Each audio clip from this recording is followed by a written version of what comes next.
Oke, bismillahirrahmanirrahim. Selamat siang, sore, dan selamat malam semuanya. Selamat datang di Anwar 70 channel ya. Selamat datang di channel kami. Nah, pada kali ini saya akan membahas sebuah video yang berkaitan dengan bahasa Jepang. Sebelum menonton video saya ini, alangkah lebih baiknya kalian subscribe ya, klik like, comment, dan subscribe, dan serta lonceng notifikasi agar tidak ketinggalan dalam video selanjutnya. Nah, oke, untuk itu mari kita bahas videonya tentang bahasa Jepang.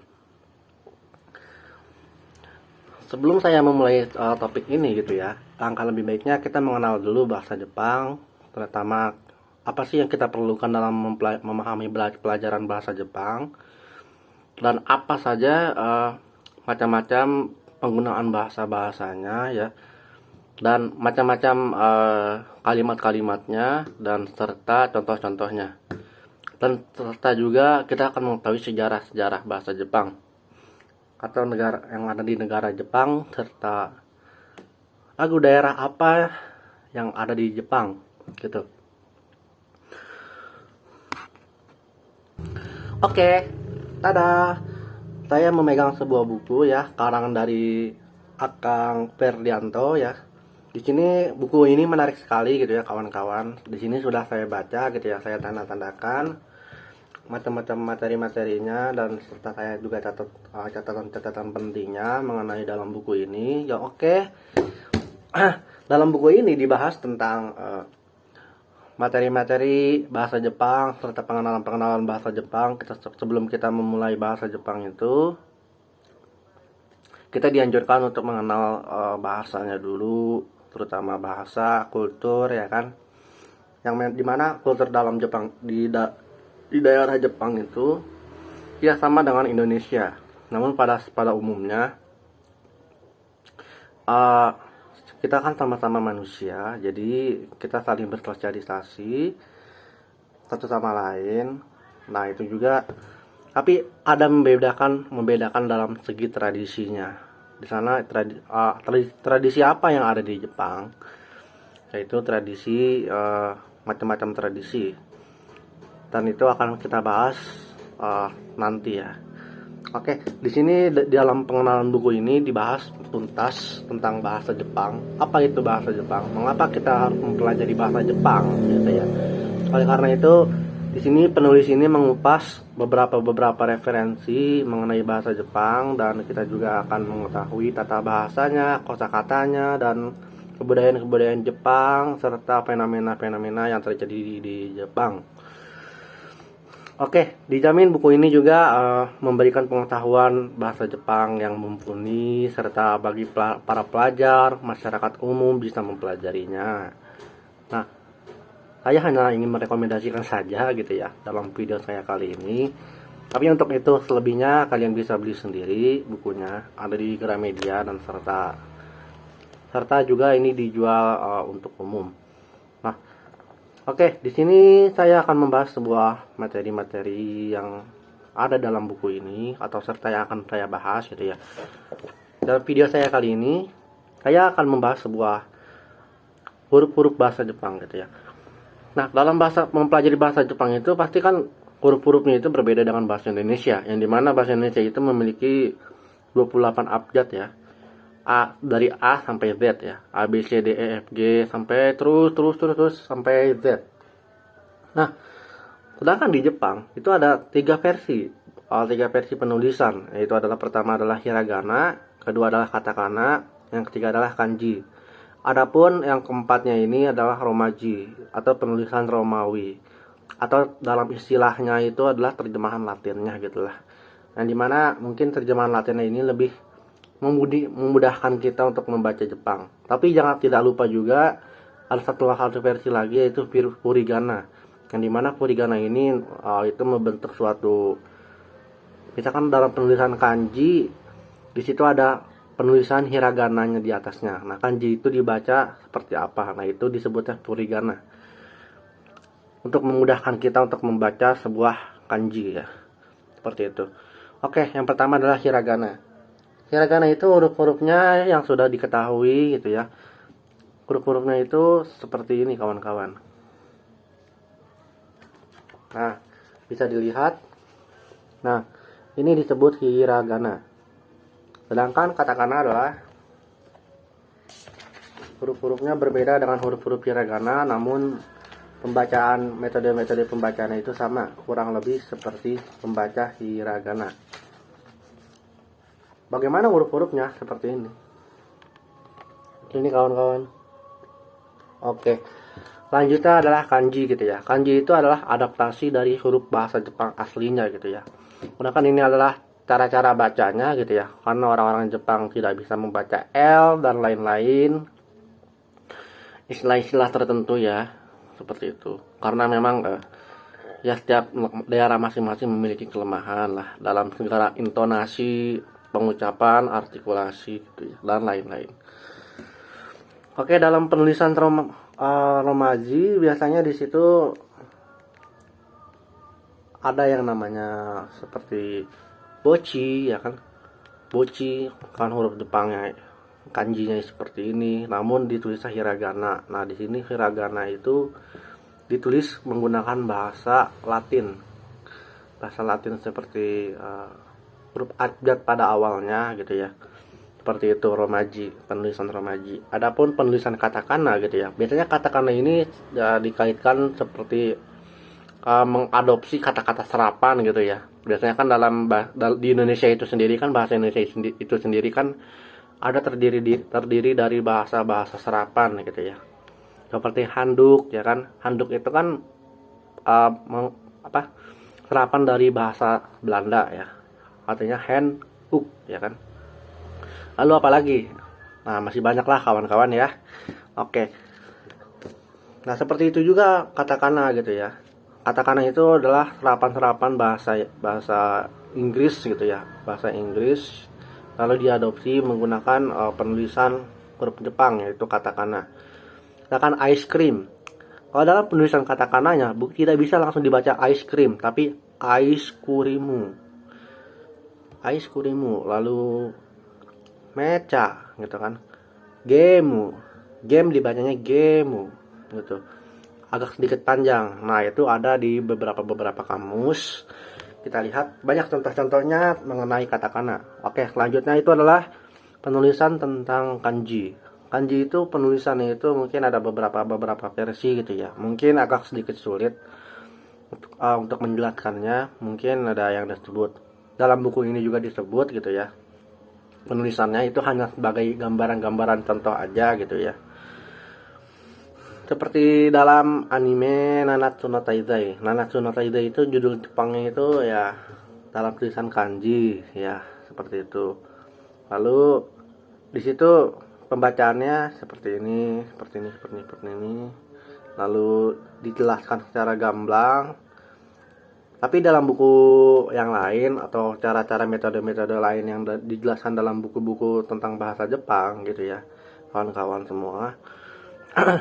Itu banyak sih ya yang menjelaskan tentang macam-macam kanji. Ada yang mulai penulisan itu ada yang dari atas, ada yang dari samping, ada yang dari bawah dulu ya kan, dan ada yang dari kanan dan lain-lain. Maksimal goresan satu huruf kanji itu sebanyak 24 atau 25 garis. Dalam itu hanya satu kanji saja gitu ya. Tapi minimalnya itu kanji itu satu.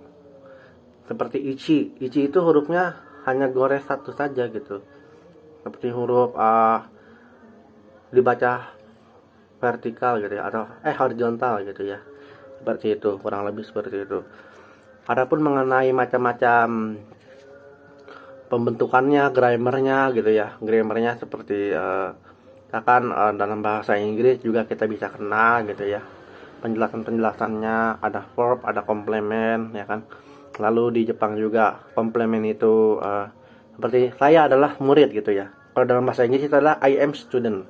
Nah, itu adalah suatu bentuk komplement. Tapi dalam bahasa Jepang, komplement itu diartikan menggunakan partikel des. Seperti watashi wa gakusei desu gitu ya. Artinya saya adalah seorang student. Sama, tapi dalam bahasa yang berbeda. Seperti itu. Kemudian dalam budaya-budaya bahasa Jepang, dalam budaya-budaya Jepang dijelaskan macam-macam budaya-budayanya, terutama dalam budaya-budaya Seperti di Jepang itu ada 4 musim gitu ya. Ada musim semi, musim kemarau, musim gugur, dan musim salju. Nah, dari empat musim ini mungkin sudah melengkapi gitu ya. Mungkin beda iklimnya gitu ya. Kalau iklim di Indonesia itu begitu tropis ya kan, hanya musim-musim kemarau dan musim hujan saja gitu ya. Tapi di Jepang itu meliputi 4 musim. Jadi setiap musim itu dalam 1 tahun dihitung 4 kali kejadian. Berarti satu musim itu dihitung 3 bulan gitu dalam perhitungan 1 tahun. Nah, untuk kebudayaan-kebudayaan Jepang gitu ya, mungkin banyak sih kebudayaan-kebudayaannya, mungkin hanya sedikit yang saya ketahui gitu ya. Seperti di Jepang itu menghargai hasil karya orang lain gitu ya. Mereka itu masyarakat Jepang itu sangat menghargai dan mengapresiasi karya orang lain, dikarenakan memang usaha kita memang berbeda-beda ya, karena memang kita memiliki tujuan-tujuan hidup yang harus dikejar gitu ya. Seperti halnya ketika kita menggambar sebuah istilah gunung gitu ya, yang hanya bentuk segitiga saja gitu ya. Di masyarakat Jepang sana sangat menghargai karya itu gitu ya, meskipun hanya sederhana gitu ya, tapi itu bagian dari usaha orang itu gitu ya, seseorang itu gitu ya. Lalu hal kebudayaan yang lain adalah gemar membaca buku gitu ya. Buku-buku macam-macam, buku-buku apa saja dibaca gitu ya, karena memang potensi masing-masing itu berbeda-beda ya kan. Ada yang bisa matematika. Maaf tadi videonya kepotong sebentar dikarenakan tadi ada azan maghrib ya. Kita menghormati, saya juga sebagai seorang muslim menghormati panggilan azan. Oke, saya lanjut lagi materinya kawan-kawan semua. Jadi kebudayaan Jepang itu selain gemar membaca buku, tadi yang sudah saya sebutkan, dia sangat menghargai karya orang lain, lalu gemar membaca buku gitu ya. Mungkin membaca buku itu banyak rintangannya gitu ya. Mungkin tidak semua orang suka membaca buku, atau mungkin hanya membaca buku itu hanya dalam aspek tertentu saja gitu ya. Bahkan ketika kita membaca di sebuah forum bahasa Inggris gitu ya, di situ kan kita membaca sebebas-bebasnya karya ilmiah. Mungkin ada beberapa orang tertentu saja yang tidak suka kita membahas topik berkaitan dengan bahasa Inggris juga, ataupun teori pengetahuannya itu yang tidak mereka kuasai gitu ya. Ada saja komentar-komentar dan lain sebagainya, tapi itu tidak menutup kemungkinan kita untuk bisa. Tapi kita jangan putus asa juga gitu ya, karena dalam membaca buku itu pasti ada prosesnya gitu ya, tidak mungkin instan gitu ya. Saya percaya gitu ya, kalau setiap manusia itu mempunyai potensi masing-masing. Jadi kita sangat harus menghargai orang lain, apa yang mereka sampaikan dan apa yang mereka usahakan gitu ya. Karena memang tujuan hidup masing-masing orang itu berat berbeda-beda ya, karena kan masing-masing itu harus menanggung banyak hal-hal yang berat masing-masing gitu ya. Karena tidak semua orang juga bisa mengatur bagaimana orang itu bisa membaca buku dan tidak gitu ya. Tapi hal itu juga bisa diukur dalam pengujian-pengujian tertentu gitu ya. Mungkin ada ilmu-ilmu pengetahuan yang mengatakan gitu ya, bahwa kita membaca buku itu kurang lebih 2 jam sehari, 3 jam sehari, dan lain-lain gitu ya. Itu tergantung dari potensi kita masing-masing gitu ya. Ya seperti itu. Tapi di Jepang itu yang saya lihat gitu ya dalam video-video yang ada di YouTube, mungkin wow, sangat luar biasa sekali ya. Masyarakat Jepang itu sangat baca buku, giat buku, baca buku di mana-mana gitu ya, tidak pernah malu membaca di tempat manapun gitu ya. Selama itu ada informasi, mereka terus menggalinya. Beda dengan situasi yang ada di Indonesia gini gitu ya. Ketika kita membaca buku tentang ini, pasti nanti ada polemiknya, dan kita terjaring dalam suatu hal-hal yang culas dan lain-lain. Tapi itu bukan berarti saya mengatakan hal itu untuk kepentingan diri saya sendiri, namun nyatanya gitu ya, sejauh yang saya ketahui, memang rata-rata seperti itulah gitu ya. Karena memang kita lihat faktanya itu ya, dalam indeks yang mengatakan bahwasanya Indonesia itu berada pada tingkat terendah dalam segi membaca buku gitu ya, membaca literasi gitu ya. Tapi itu memang benar sih ya dari data-datanya itu, dan saya juga membaca membaca sebuah buku gitu ya, yang dimana buku itu membahas bahwa Johann Locke berkata gitu ya, ada hal yang lebih parah gitu ya dari selain tidak membakar buku, yaitu adalah tidak pernah membaca buku. Oleh karena itu kita jangan sampai lupa akan informasi apapun gitu ya, karena negara-negara itu bisa maju dikarenakan dia menyerap informasi apapun, tapi informasi itu harus ditimbang, disaring lah gitu ya, disaring lalu dikasih tahu teknik-teknik apa gitu ya. Jangan hanya sekedar membaca informasi saja namun tekniknya tidak tahu gitu ya. Nah, itu yang sejauh yang saya ketahui seperti itu.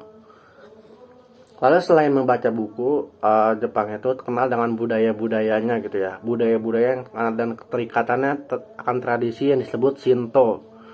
Yaitu agama yang ada di Jepang gitu ya. Karena Jepang itu memiliki kepercayaan yang kuat terhadap dewa-dewa gitu ya. Maka di situ ada festival-festival ya kan.